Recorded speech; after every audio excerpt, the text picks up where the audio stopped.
will. I have already chosen what you will. Father, I thought I wandered from your will, defied it, broke its laws and interposed a second will more powerful than yours. Yet what I am in truth is but your will extended and extending.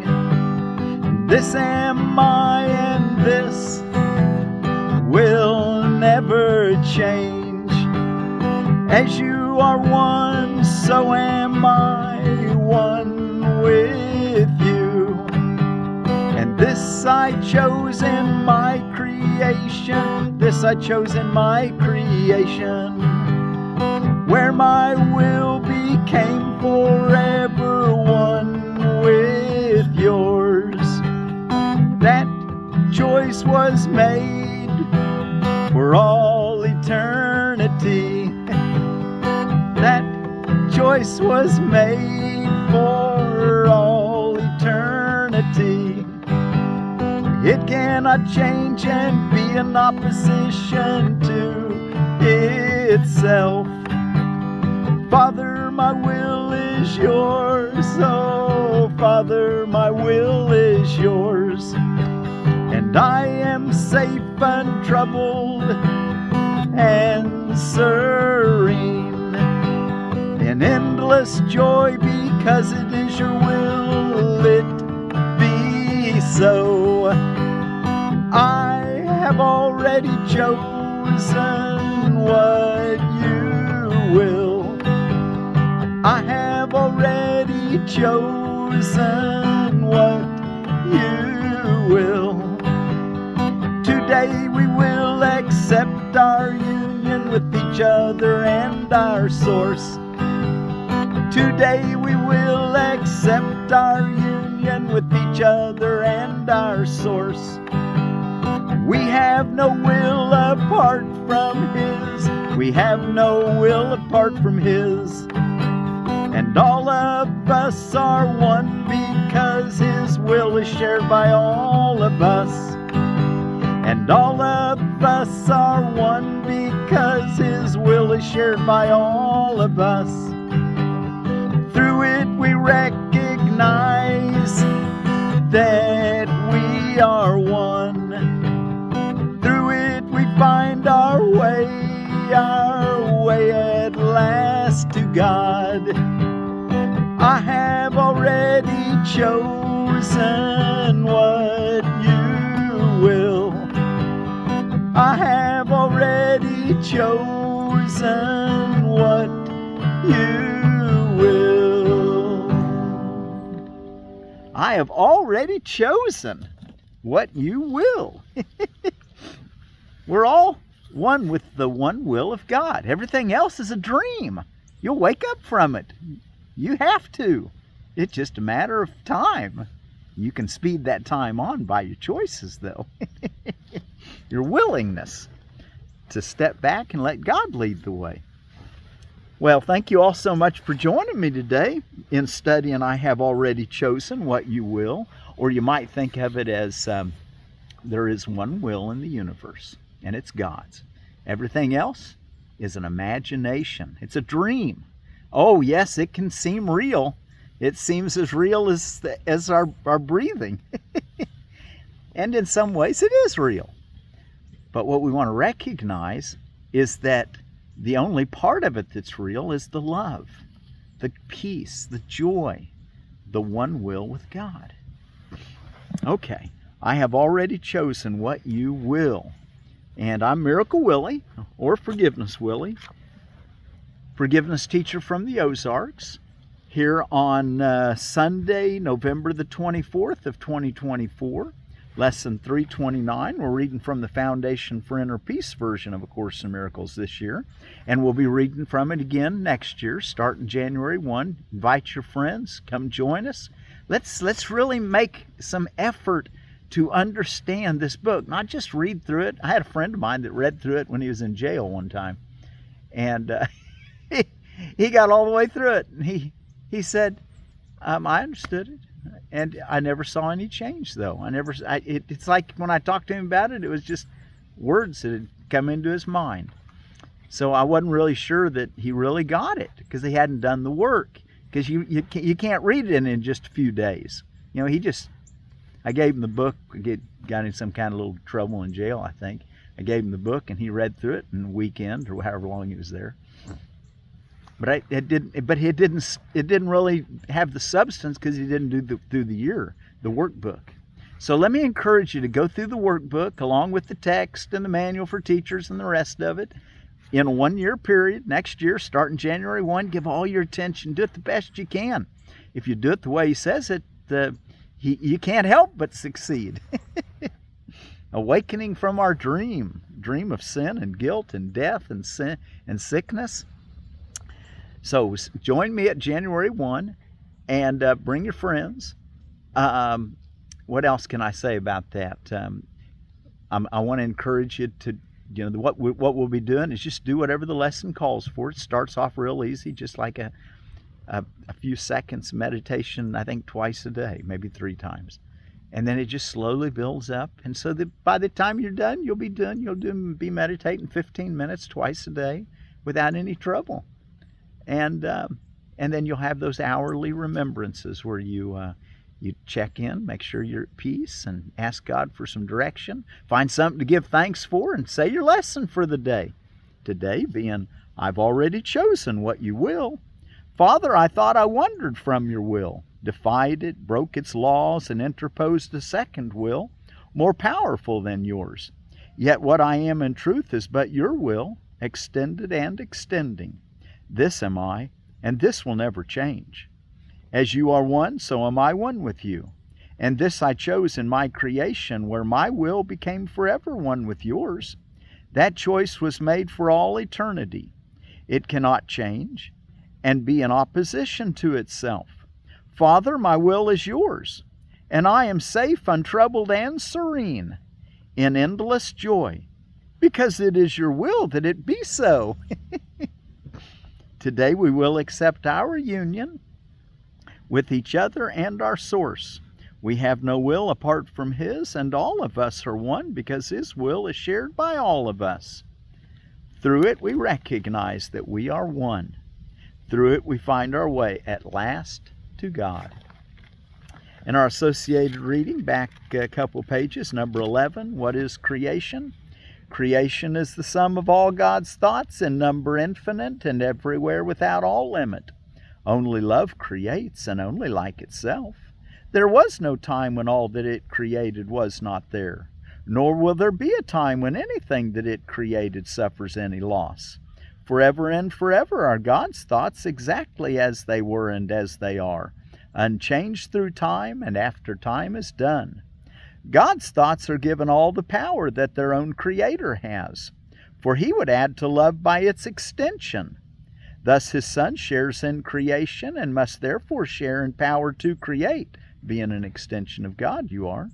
What God has willed to be forever one will still be one when time is over, and will not be changed throughout the course of time, remaining as it was before the thought of time began. Creation is the opposite of all illusions, for creation is the truth, and truth doesn't have an opposite. It's a nothing. Creation is the Holy Son of God, for in creation is His will complete in every aspect, making every part container of the whole. Its oneness is forever guaranteed and inviolate, forever held within His holy will, beyond all possibility of harm, of separation, imperfection, and of any spot upon its sinlessness. We are creation, we the sons of God. We seem to be discreet and unaware of our eternal unity with Him. Yet back of all our doubts, past all our fears, there still is certainty. Beyond the dream, there's still reality, the will that's one with God's forever. For love remains with all its thoughts. You're an extension, a thought of God. And it says, for love remains with all its thoughts. Its sureness, love's sureness, being yours, being theirs. For love remains with all its thoughts, its sureness being theirs. God's memory is in our holy minds. which know their oneness and their unity with their Creator. Let our function be only to let this memory return, only to let God's will be done on earth, only to be restored to sanity and to be but as God created us. Our Father calls to us. We hear His voice and we forgive creation in the name of its Creator, holiness itself, whose holiness His own creation shares, whose holiness is still a part of us. Okay, let's see. In our clarification for terms, we're ready for number 1, mind, spirit. And all day today, every time you get a chance, pause and think about that your will's one with God's, and it'll always be one with God's. There's a part of you that is hanging out with God with His perfect will. And that's who you want. That's your reality. That's who you want to know. That's your love. That's your joy. That's your peace. That's your eternalness. I have already chosen what you will. Okay, mind, spirit. Number 1, in clarification of terms. The term mind is used to represent the activating agent of spirit, supplying its creative energy. When the term is capitalized, it refers to God or Christ, for example, the mind of God or the mind of Christ. Spirit is the thought of God, which He created like Himself. The unified Spirit is God's one Son, or Christ. In this world, paragraph 2, in this world, because the mind is split, the Son of God appears to be separate, nor do their minds seem to be joined. In this illusory state, the concept of an individual mind seems to be meaningful. It is therefore described in the Course as if it has 2 parts, spirit and ego. So in the illusory state, where we seem to all be separate from each other, the concept of an individual mind seems to be meaningful. It is therefore described in the Course as if it has 2 parts, spirit and ego. And there's really only one part. The other is an illusion. But since we believe in illusions, He's come and being very practical and helping us where we believe we are, not requiring us to understand our totality before we can escape from our delusion. He just accepts where we're at, and practically, as He says, moves us into a more happy space, less guilt, more able to overlook sin, to have the atonement, the correction of error be true in our lives. Spirit is the part that is still in contact with God through the Holy Spirit. Spirit is the part that is still in contact with God through the Holy Spirit, who abides in this part, but sees the other part as well. The term soul is not used except in direct biblical quotations because of its highly controversial nature. It would, however, be an equivalent of spirit, with the understanding that being of God, it is eternal and was never born. So the soul is not generally used, but if we do use it, we use it to mean spirit, or that part of us that was never born. The other part of the mind is entirely illusory and makes only illusions. That's the ego part. Spirit retains the potential for creating, but its will, which is God, seems to be imprisoned while the mind is not unified. Creation continues unabated because that is the will of God. This will is always unified and therefore has no meaning in this world. It has no opposite and no degrees. The mind can be right or wrong, depending on the voice to which it listens. Right-mindedness listens to the Holy Spirit, forgives the world, and through Christ's vision sees the real world in its place. This is the final vision, the last perception, the condition in which God takes the final step Himself. Here time and illusion end together. Paragraph 6. Wrong-mindedness listens to the ego and makes illusions, perceiving sin and justifying anger, and seeing guilt, disease, and death as real. Wow, are we still seeing sin? As he say it, are we, let me just read again. Wrong-mindedness listens to the ego and makes illusions, perceiving sin and justifying anger. When you see sin, you're going to justify anger. And seeing guilt, disease, and death as real. Are we still seeing them as real? Or are we starting to wake up and realize, okay, maybe those are just illusions. Maybe they're just imagination, something I put a condemnation on the world. And now I'm seeing it coming back at me in these forms. Maybe I could change my thoughts about it. Maybe I can forgive, overlook it. And have more of a right-minded approach. Both this world and the real world are illusions because right-mindedness merely overlooks or forgives what never happened. Catch that?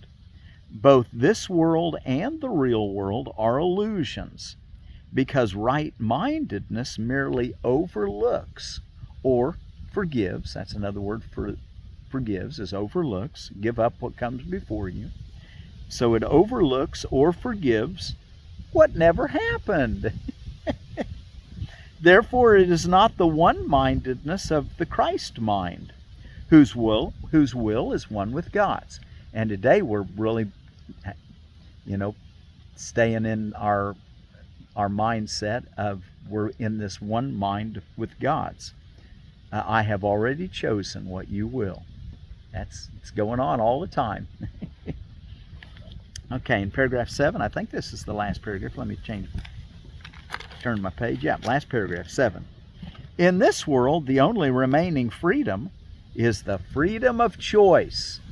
And there was a woman who had a near-death experience. Let me just pause and tell you about her. Her name is Donna Ribadeau. It's a 28-minute video, 28 minutes, 25 seconds. It's a coming home channel.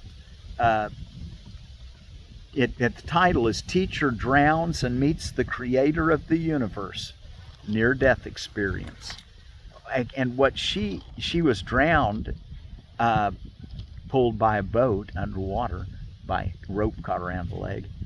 And amazing experience of what actually transpired. And what she realized is that in her experience is that every moment is a choice that we're making, and we can choose, and basically can choose between God or the ego. I don't know that she said it quite that way, but I think you'll get inspired by listening to what she has to say. So let's look at this again. In this world, the only remaining freedom is the freedom of choice, always between two choices or two voices. Will is not involved in perception at any level and has nothing to do with choice. Will is not involved in perception at any level and has nothing to do with choice. Consciousness is the receptive mechanism, receiving messages from above or below, from the Holy Spirit or the ego. Consciousness has levels, and awareness can shift quite dramatically, but it cannot transcend the perceptual realm. At its highest, it becomes aware of the real world and can be trained to do so increasingly. And that's what we're learning to do, to be aware of the real world. It's the world that forgiveness offers us, seeing the world through the eyes of Christ. Yet the very fact that it has levels and can be trained demonstrates that it cannot reach knowledge. Wow, so knowledge, that Gnostic part of ourselves, is what always knows, and it's, I have already chosen what you will. It's there right now. We're choosing it. We're in the will of God in everything we do. Okay, let's take a look at what's going on around the world. I found out that it's Martydom of Guru Tegh Bahadur Sahib, who is a Sikh. Feast of Christ the King or Solemnity of Christ, which is a Catholic holiday. I think maybe some other churches use it too. The Reign of Christ also, I noticed it was called that. So anyway, so the week before Thanksgiving. Day of the Covenant, which is a Bahai festival that commemorates Bahaullah's appointment of Abdul-Baha. And then out of holidays and observances, Brownielocks Day for brunettes. Celebrate your unique talent day, and we've all been given a unique gift to share with the world. So be using your choices every day to share that gift, to be telling yourself, thy will be done on earth as it is in heaven, and find out what thy will is, because that is your will. There is only one will. I've already chosen what you will, God. Might as well be aware of it and wake up from the dream. Wake up from the dream that there were two wills. Okay, Crystal Skull World Day. You know, a lot of people think that crystal skulls is a way to reach, you know, in the occult world, I think that there's people that use this crystal skull to reach people on the other side. Maybe there's something to that. You know, there's crystals. One place I was looking online said there were like only 13 crystal skulls in the world. So crystal skulls a little different. Maybe I'm thinking of, you know, just glass crystal skulls. I've seen a lot of them. And I thought, you mean I've seen one of the 13? Probably not. Okay, anyway. D.B. Cooper Day. Quite a character. He in 1971 on this day, he hijacked an airplane, and he made him land, and he had him give him $200,000 in 20s and 2 parachutes. I don't know why 2. But anyway, he jumped out of the plane. He had him recourse towards Mexico, and he jumped out over somewhere over, I think I remember it was over Reno, Nevada, maybe. I'm not sure. Anyway, they never did find him. They haven't as of yet. D.B. Cooper. Dan, I think, Cooper. Sardines Day. There's 3 genera. The Sardina of Europe, the Sardinos of California, South Africa, and Japan, and the Sardinella,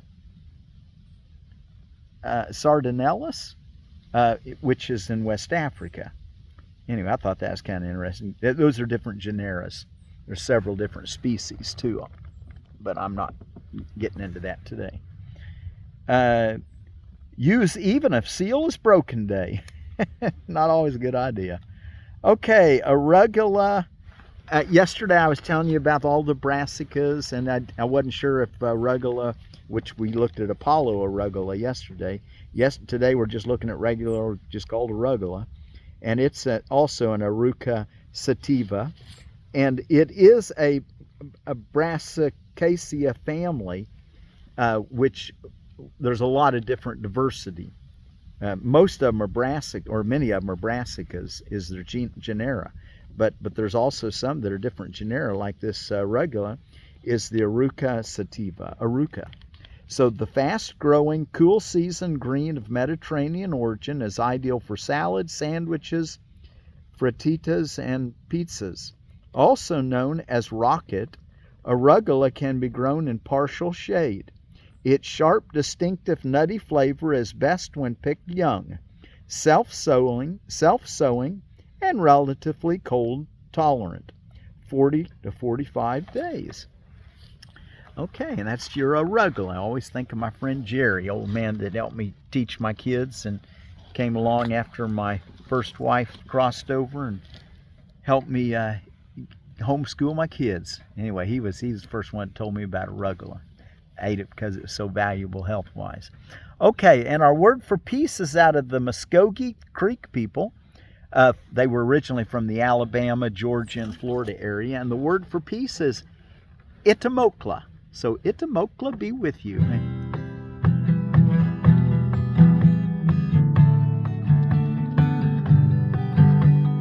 I have already chosen what you will.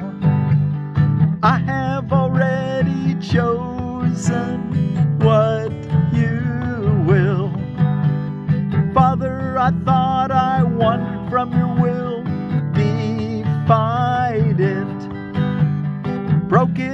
pause and interposed a second will more powerful than yours. Yet what I am in truth is but your will extended and extending.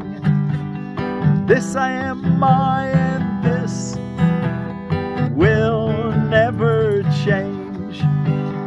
As you are one, so am I one with you.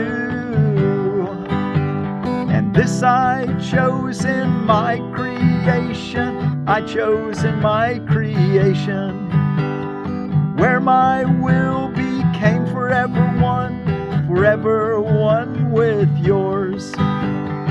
That choice was made for all eternity. That choice was made for all eternity. It cannot change and be in opposition to itself. Father, my will is yours. Oh, Father, my will is yours. Father, my will is yours. Father, my will is yours.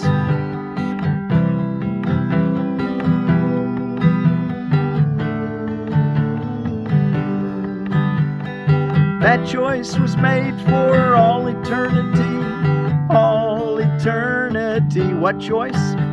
And this I chose in my creation, where my will became forever one. My will became forever one with yours. That choice was made for all eternity, for all eternity. It cannot change and be in opposition to itself. Father, my will is yours. Oh, Father, my will is yours. And I am safe, untroubled, and serene, safe, untroubled, and serene, in endless joy, because it is your will, it is your will it be so. I have already chosen what you will.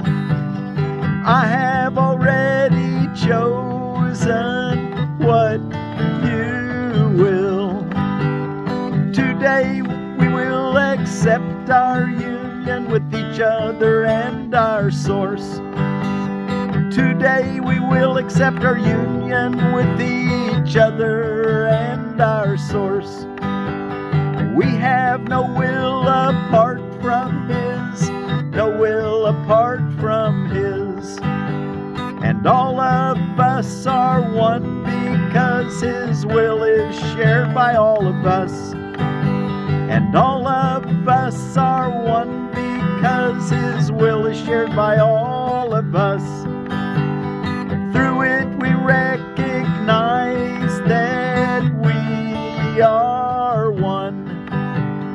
Through it we find our way at last to God. I have already chosen what you will. I have already chosen what you will. And our word for peace from the Muskogee Creek people is Ittimokla. So Ittimokla be with you. I have already chosen what you will. There's just one will in the universe. Let's wake up from the dream that there's a second will. I've already chosen what you will. Ittimokla.